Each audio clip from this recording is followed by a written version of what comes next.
Hello दोस्तों, आज हम माइक्रोसॉफ्ट एक्सेल के अंदर फिल्टर फार्मूला के बारे में जानने वाले हैं, जो कि बहुत ही महत्वपूर्ण फार्मूला होता है, क्योंकि इस फार्मूला की मदद से हम अपने डेटा के अंदर बहुत ही आसान तरीके से और अलग अलग कंडीशन के अकॉर्डिंग फिल्टर अप्लाई कर सकते हैं, जो कि हम इस वीडियो के अंदर बताने वाले हैं। तो दोस्तों, इसलिए इस वीडियो को आप लास्ट तक देखिएगा ताकि सारी चीजें आपको प्रॉपर तरीके से समझ में आ जाए। और यदि वीडियो पसंद है तो वीडियो को लाइक और चैनल को सब्सक्राइब जरूर कीजिएगा। तो चलिए वीडियो स्टार्ट करते हैं। दोस्तों, यहाँ पे आप देख सकते हैं फिल्टर फार्मूला को एक्सप्लेन करने के लिए मैंने एक डेटा लिया हुआ है, जिसके अंदर आप देख सकते हैं फर्स्ट कॉलम के अंदर एम्प्लॉय आईडी नंबर दिया हुआ है और जो दूसरा कॉलम है उसके अंदर आप देख सकते हैं एम्प्लॉय का नाम दिया हुआ है। उसी तरह यहाँ पे आप देख सकते हैं उसका लोकेशन दिया हुआ है और 2024 में जो इस एम्प्लॉय ने सेल किया है उसका अमाउंट दिया हुआ है और यहाँ पे देख सकते हैं 2025 में जो सेल किया हुआ है उसका अमाउंट दिया हुआ है। जैसे हमें बिहार के अंदर कितना सेल हुआ ये जानना है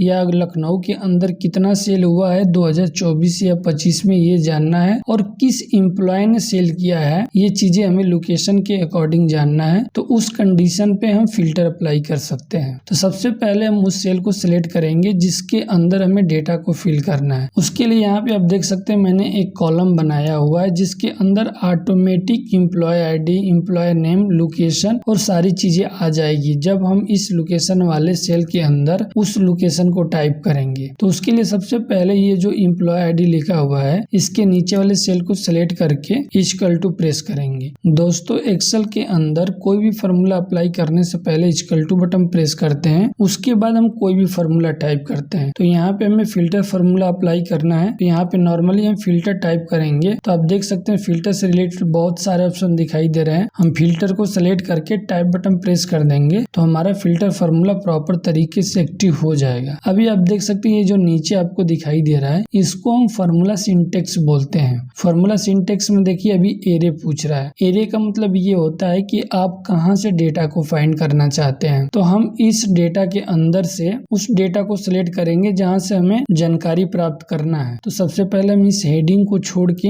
बाकी जितना भी हमारे पास डेटा है ऐसे नॉर्मली हम सेलेक्ट कर लेंगे। तो उसका देखिए यहाँ पे एड्रेस आ चुका है। उसके बाद हम कॉमा लगाएंगे। कॉमा लगाने के बाद देखिए यहाँ पे पूछ रहा है इंक्लूड। इंक्लूड का मतलब ये होता है कि आप किसके अकॉर्डिंग डेटा फाइंड कर रहे हैं उस कॉलम को सिलेक्ट करना है। तो हमें लोकेशन के अकॉर्डिंग डेटा फाइंड करना है। तो लोकेशन वाले कॉलम के अंदर जो भी डेटा है उसको नॉर्मली हम ऐसे सिलेक्ट करेंगे। सिलेक्ट करने के बाद यहाँ पे हम इक्वल टू प्रेस करेंगे और इक्वल टू प्रेस करने के बाद हम उस सेल को सिलेक्ट करेंगे जहाँ पे हमें उस लोकेशन का नाम टाइप करें जिसके अकॉर्डिंग हमें डेटा फाइंड हो जाए। तो हम इस सेल को इसलिए सिलेक्ट किया क्योंकि हम यहीं पे कोई भी लोकेशन टाइप करेंगे तो उसका डेटा ऑटोमेटिक यहाँ पे फिल हो जाएगा। उसके बाद हम ब्रैकेट को क्लोज करके यदि हम इंटर प्रेस करेंगे तो उसका डेटा यहाँ पे आ जाएगा। अभी देखिए यहाँ पे एरर दिखाई दे रहा है क्योंकि इस सेल के अंदर कोई भी अभी लोकेशन टाइप नहीं है। जैसे मैं इस सेल को सिलेक्ट करके यहाँ पे बिहार टाइप कर देता हूँ। बिहार टाइप करने के बाद मैं इंटर बटन प्रेस करूंगा तो आप देख सकते हैं लोकेशन के अंदर बिहार दिखा रहा है। मतलब बिहार के अंदर जितने भी एम्प्लॉय हैं और उन्होंने 2024 में जो सेल किया है और 2025 में जो भी सेल किया हुआ है सब कुछ डेटा देखिए यहाँ पे आ चुका है फिल्टर होके। उन सारे एम्प्लॉय का आप देख सकते हैं यहाँ पे एम्प्लॉय आईडी नंबर भी दिया हुआ है। मतलब आप लोकेशन के अकॉर्डिंग ये डेटा फाइंड हो चुका है। जैसे मान लीजिए कि हमें दिल्ली का देखना है तो इस सेल के अंदर हम क्लिक करेंगे और यहाँ पे नॉर्मली दिल्ली टाइप कर देंगे और टाइप करने के बाद हम इस सेल से बाहर कहीं भी क्लिक करेंगे तो आप देख सकते हैं दिल्ली का डेटा आ चुका है। दिल्ली के अंदर जो भी हमारे एम्प्लॉय हैं उनका देखिए यहाँ पे नाम दिखा रहा है, एम्प्लॉय आईडी नंबर दिखा रहा है और उन्होंने 2024 में जो भी अमाउंट का डेटा सेल किया है वो देखिए यहाँ पे अमाउंट शो कर रहा है। तो दोस्तों, इस तरह से आप अलग अलग लोकेशन के अकॉर्डिंग फिल्टर फार्मूला अप्लाई करके किसी भी सीट के अंदर अपने डेटा का जो डिटेल है वो निकाल सकते हैं। दोस्तों, यदि आप इस सेल के अंदर ऐसा कोई लोकेशन टाइप कर रहे हैं जो इस कॉलम के अंदर नहीं दिया हुआ है तो उस कंडीशन पे एरर दिखाई देगा। जैसे मैं इस सेल को सिलेक्ट करके यहाँ पे नॉर्मली पुणे में टाइप कर रहा हूँ और इंटर प्रेस करूंगा तो देखिए यहाँ पे एरर दिखाई दे रहा है। लेकिन यदि आप ये चाहते हैं कि कभी भी हम इस कॉलम के अंदर जो भी ये लोकेशन दिया हुआ है इसके अलावा कोई और लोकेशन टाइप करे